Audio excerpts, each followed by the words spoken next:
This isn't love, it's obsession. And when someone's mind crosses that line, they hold on. They don't let you go, ever.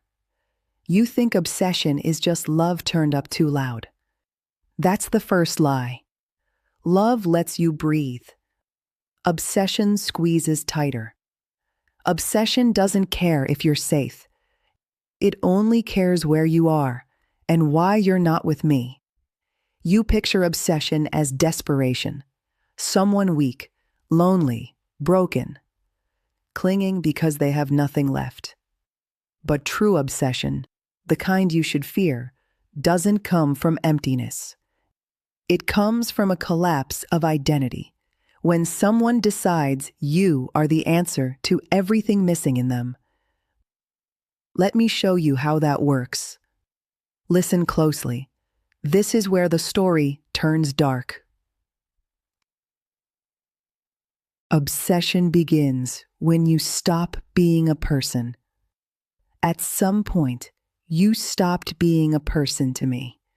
You became a solution, not a partner, not a want, a function. You made me feel powerful, seen, real, alive. And once my mind ties you to survival, to relief from shame, fear, insignificance, you stop being a choice. You don't walk away from oxygen. You don't let go of gravity.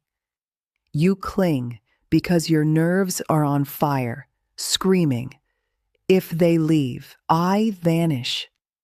That's where obsession takes root. Not in longing, but in the cold panic that without you, I cease to exist. That's the truth most never see until it's far too late.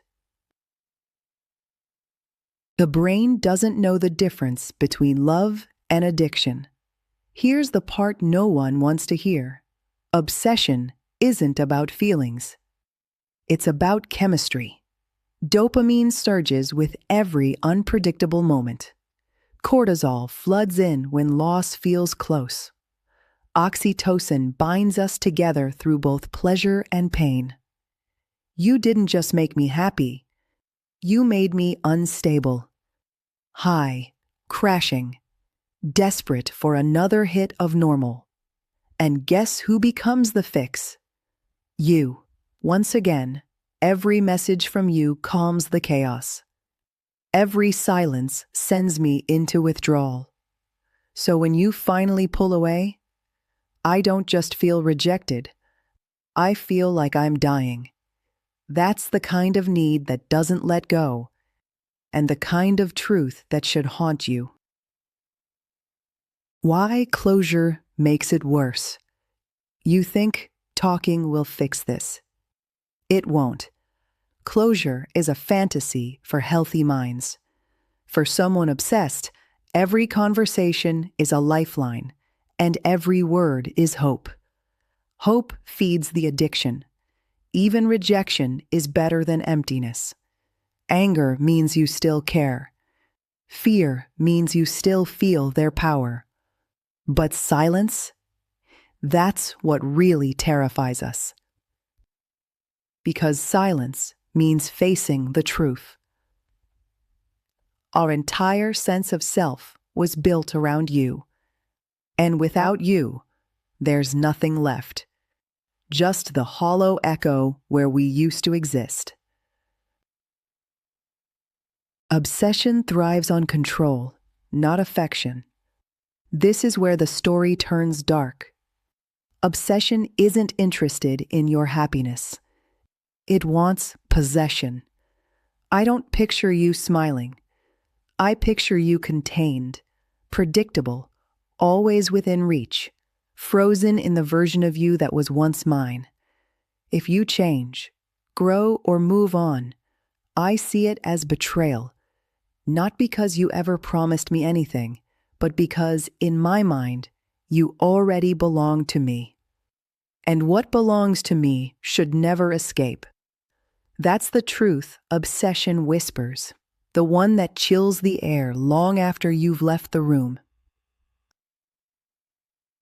Why they watch, track, remember everything. You call it creepy. I call it attentive. But what I'm really doing is keeping myself close, without asking, without permission. Because for me, distance feels like dying. So I memorize your patterns, your routines, your habits. Not to keep you safe, but to steady myself. If I know where you are, what you're doing, who you're with, the storm inside me settles. Knowledge turns into control. And control, finally, brings me peace. That's the truth behind my attention. It isn't about you.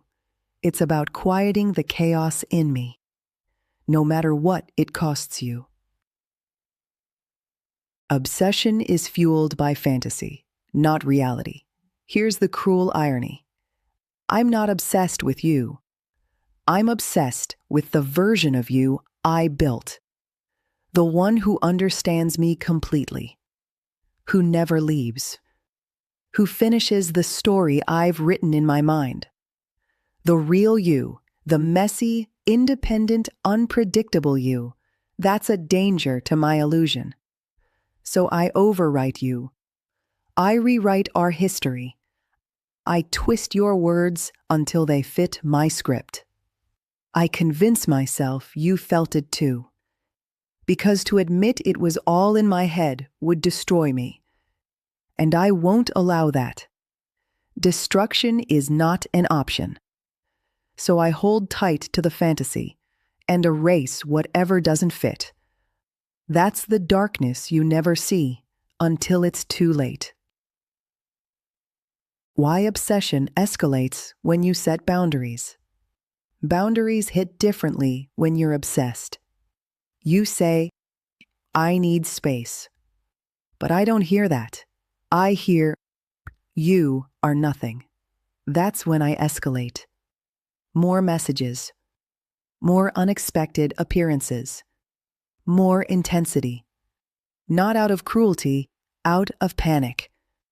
The kind that claws at me until I act. Because in obsession, urgency and love become the same thing. And your boundaries feel like a threat I can't ignore.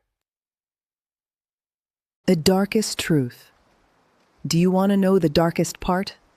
Obsession doesn't die when love fades. It lingers until my identity rebuilds, or reality finally tears apart the fantasy I created. Until that day, I'll keep replaying you, rewriting you, resurrecting you in my mind, over and over and over. Not because you're special, but because you became necessary. Not a want, but a need I can't let go of, no matter how many times you try to disappear. That's the shadow that clings long after the light is gone. Here's your reflection. Obsession isn't proof of love's depth. It's evidence of something broken left unhealed. A self that never learned to stand alone will always look for a place to hide inside someone else. And if that someone walks away, collapse is inevitable. So if I can't let you go, it isn't romance. It isn't fate. It isn't destiny. It's survival. My mind fused to your existence. And once that happens, then letting go feels worse than losing my sanity. And madness, well, that's a price some of us are willing to pay to never be left alone in the dark. If this made you uncomfortable, that means you understood it. Subscribe for more dark psychology truths you're not supposed to hear, and comment obsession if you've seen this happen in real life.